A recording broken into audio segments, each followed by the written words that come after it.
अच्छा, वेलकम एक आपकी खिदमत में हाजिर हूँ एक नए वीडियो लेक्चर के साथ। आप देखें जब केमिस्ट्री में देखें, आज का हमारा टॉपिक है क्लास 10 की केमिस्ट्री है। चैप्टर नंबर हमारे पास क्या है, 13 है। और बायोकेमिस्ट्री को आज हमने स्टार्ट करना है। बायोकेमिस्ट्री में जो हमारा टॉपिक है वो क्या है, कार्बोहाइड्रेट्स है।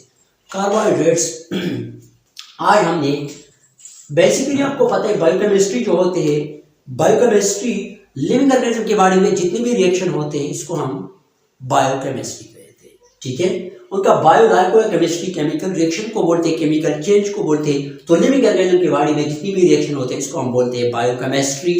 ठीक है, और आज का जो हमारा टॉपिक है कार्बोहाइड्रेट्स की हमने इंट्रोडक्शन करना है कि कार्बोहाइड्रेट्स हमारे पास क्या है। तो कार्बोहाइड्रेट्स बेसिकली हमारे पास ऑर्गेनिक कंपाउंड है। पहला वर्ड हमारा क्या होगा कि ये हमारे पास ऑर्गेनिक कंपाउंड है। ठीक है, ऑर्गेनिक कंपाउंड है। तो ये कौन से ऑर्गेनिक कंपाउंड है, ये हमारे पास वो ऑर्गेनिक कंपाउंड है जिसको हम बायो फंक्शनल ऑर्गेनिक कंपाउंड। कौन से, बायो फंक्शनल, यानी इसके अंदर दो फंक्शनल ग्रुप लगे होते हैं। एक हमारे पास बायो कहते हैं टू को, इसके अंदर दो फंक्शनल ग्रुप है। एक हमारे पास है इनमें कार्बोनाइल फंक्शनल ग्रुप और दूसरा इनमें है हाइड्रोक्सिल ग्रुप। दो फंक्शनल ग्रुप इसके अंदर मौजूद होते हैं। एक हाइड्रोक्सिल ग्रुप है जो कि हमारे पास अल्कोहल का फंक्शनल ग्रुप है। दूसरा हमारे पास कार्बोनाइल ग्रुप है। जब ऑक्सीजन के कार्बन डबल बॉन्ड के साथ ऑक्सीजन को अटैच हो जाए तो आप समझ लीजिए हमारे पास कार्बोनाइल है। और ये हमारे पास कीटोन्स और अल्डिहाइड का हमारे पास क्या है, फंक्शनल ग्रुप है। यानी इसमें भी ये फंक्शनल ग्रुप और इसमें भी, तो इनमें दो फंक्शनल ग्रुप लगे होते हैं। That's why they are called biofunctional organic compounds. ठीक है, अच्छा, ये अगर इसके हम डिफिनेशंस की बात करें कार्बोहाइड्रेट्स की, तो कार्बोहाइड्रेट्स यहां से मैं इसको रिमूव कर, कार्बोहाइड्रेट्स हमारे पास क्या है, इसकी जो डिफिनेशन है वो हमारे पास क्या है कि पहला पॉइंट हमारे पास ये है कि ये हमारे पास क्या है, मैक्रो मॉलिक्यूल्स है। क्या है, मैक्रो मॉलिक्यूल्स। सही है, तो हमारे पास इसका डिफिनेशंस है कि कार्बोहाइड्रेट्स हमारे पास क्या है। पहला पॉइंट आपको पता है कि ये हमारे पास मैक्रो मॉलिक्यूल है। मैक्रो मॉलिक्यूल्स का मतलब ये है कि ये हमारे पास लार्ज मॉलिक्यूल्स है। माइक्रो मॉलिक्यूल बोलते हैं माइक्रो, स्मॉल मॉलिक्यूल्स को बोलते हैं। तो ये हमारे पास क्या है, ये जो है ये हमारे पास क्या है, मैक्रो मॉलिक्यूल यानी लार्ज मॉलिक्यूल्स है।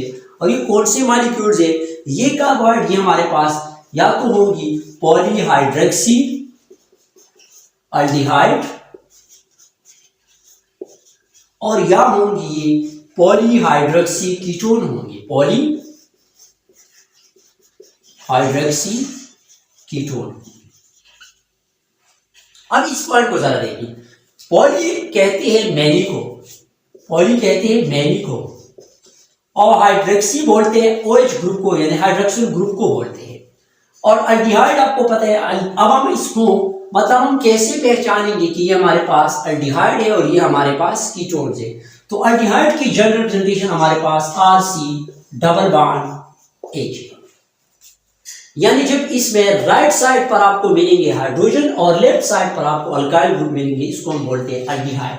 जबकि कीटोन्स में आपको दोनों साइडों पर यानी कार्बोनाइल ग्रुप की दोनों साइडों पर अल्काइल ग्रुप यानी R नजर आएंगे, इसको हम बोलते हैं, क्या बोलते हैं, ये इसको हम बोलते हैं कीटोन्स। यानी ये भी अल्काइल ग्रुप और ये भी हमारे पास अल्काइल ग्रुप है। क्योंकि इनमें राइट साइड पर आपको अल्काइल ग्रुप, जबकि लेफ्ट साइड पर राइट साइड पर आपको हाइड्रोजन, जबकि लेफ्ट साइड पर आपको मिलेंगी अल्काइल ग्रुप्स, और दरमियान में आपको कार्बोनाइल ग्रुप। उनका ये हमारे पास क्या है, कार्बोनाइल ग्रुप है, यानी ये इसका क्या है, फंक्शनल ग्रुप है। तो या तो ये होंगे पॉलीहाइड्रोक्सी अल्डिहाइड्स, यानी इसके अंदर मेनी हाइड्रोक्स एसियल्डिहाइड जिनके अंदर मेनी हाइड्रोक्सिल ग्रुप होंगे, इसको हम बोलते हैं पॉलीहाइड्रोक्सी अल्डिहाइड। और ऐसे कीटोन्स जिनके अंदर मेनी, मैं कह सकता हूं कि ये पॉली में मेनी, यानी जिनके अंदर ये हाइड्रोक्सी में हाइड्रोक्सिल को है, तो अल्कोहल का ये फंक्शनल ग्रुप है। ऐसे कीटोन जिनके अंदर मेनी हाइड्रोक्सिल ग्रुप होंगे, इसको हम बोलते हैं पॉलीहाइड्रोक्सी कीटोन्स बोलते हैं। अब अगर इसकी बात करें, यानी ये पॉलीहाइड्रोक्सी अल्डिहाइड और पॉलीहाइड्रोक्सी कीटोन जो है, आगे हम जब मोनोसेक्राइड्स पढ़ेंगे तो हम जब स्ट्रक्चर फार्मूले बनाएंगे तो इसमें हम इसको ये क्लियर कर देंगे। ठीक है, तो अब हम इसकी जनरल फार्मूला के, इसकी सोर्सेस और जनरल फार्मूला देखें। अच्छा, अब इसके अगर हम सोर्सेस की बात करें कि इनकी सोर्सेस क्या है, तो हम सोर्सेस पढ़ेंगे। अब कि इसकी यानी हमारे पास उस कार्बोहाइड्रेट्स की सोर्सेस क्या है। तो बेसिकली कार्बोहाइड्रेट्स के हमारे पास एक नेचुरल सोर्स है और वो क्या है हमारे पास, वो प्लांट्स है। और प्लांट्स के अंदर, बॉडी के अंदर आप लोगों को पता है कि एक प्रोसेस होती है और इस प्रोसेस को हम नाम देते हैं फोटोसिंथेसिस, ठीक है। और आप जब छोटी क्लासेस में थी तो आपने इसी तरह का एक स्ट्रक्चर देखा होगा प्लांट्स का, ठीक है। ये इसी तरह है, ये प्लांट्स थी और आप लोगों को पता है ये उनकी क्या थी, रूट्स है और ये उनकी क्या है, लीफ है, ठीक है। अब आपको पता है यहाँ पर आपको छोटी छोटी पोल्स नजर आएंगी इसी तरह, और इसको हम बोलते हैं स्टोमेटा। और आप लोगों को पता है यहाँ पर अपर साइड्स पर में यहाँ पर ये फॉर एग्जाम्पल ये हमारे पास सन है, ठीक है। आप लोगों को पता है ये सन से क्या रेज आ रहे हैं और इस पर पड़ते हैं, उनका फोटोसिंथेसिस का process at the presence of sunlight होती है, तो सन की लाइट इस पर पड़ती है। और इस स्टोमेटा में आपको पता है गैसेस एक्सचेंज होते हैं, यानी ये हम क्या करते हैं डे के टाइम पर फोटोसिंथेसिस के प्रोसेस में आप लोगों को पता है कार्बन डाइऑक्साइड जो है ये क्या करते हैं, इनहेल कर देते हैं, और ऑक्सीजन को ये क्या करते हैं, एक्सहेल कर देते हैं। यानी यहां से ये क्या करेंगी, कार्बन डाइऑक्साइड जो है ये क्या करेंगी, एक्सहेल करेंगी, इनहेल करेंगे सॉरी, और यहां से ये क्या करेंगे, रूट्स के थ्रू वाटर को ये लेंगे, रूट्स के थ्रू ये वाटर कार्बन डाइऑक्साइड के साथ रिएक्शन करेंगे at the presence of sunlight, C6H12 और O6 यानी ग्लूकोज प्लांट्स के बॉडी के अंदर सिंथेसाइज हो जाएंगी। तो इनका जो सोर्स है वो क्या है, प्लांट्स, ओके, नेचुरल सोर्स है, ठीक है। अब मैं इसकी जनरल फार्मूला लिखूंगा कि इसका जनरल फार्मूला क्या है। जो जनरल फार्मूला है हमारे पास, यानी इसका जनरल फार्मूला हमारे पास क्या है, CnH2 और साथ ही यहाँ पर N का मतलब ये है कि ये रिप्रेजेंट करते हैं नंबर ऑफ कार्बन्स को। आप N की जगह नंबर ऑफ कार्बन की वैल्यू पुट्स करें और इसकी वैल्यूज को कैलकुलेट करें। तो ये हमारे पास क्या है, एक जनरल फार्मूला है, यानी नंबर N का मतलब है नंबर्स, नंबर को ये रिप्रेजेंट करते हैं, यहाँ पर वैल्यूज को पुट कर दिया और आप इसको कैलकुलेट करें। बेसिकली आप लोग को पता है इसकी तीन तरह के हम क्लासिफिकेशंस करते हैं, इनको तीन क्लासेस में डिवाइड कर देते हैं, तीन मेन क्लासेस है।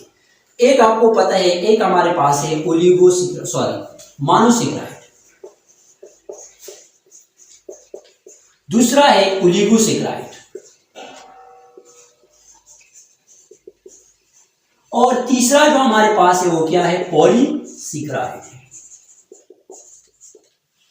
अच्छा, अब आपको पता है इसमें यानी ओलिगोसेकेराइड का मोनोसेकेराइड का मतलब ये है कि इसमें मानो कहते हैं वन को, सेकेराइड कहते हैं शुगर को, यानी जिसमें वन शुगर यूनिट होगा इसको हम बोलेंगे, वो कैटेगोरिकली कहलाएंगी मोनोसेकेराइड।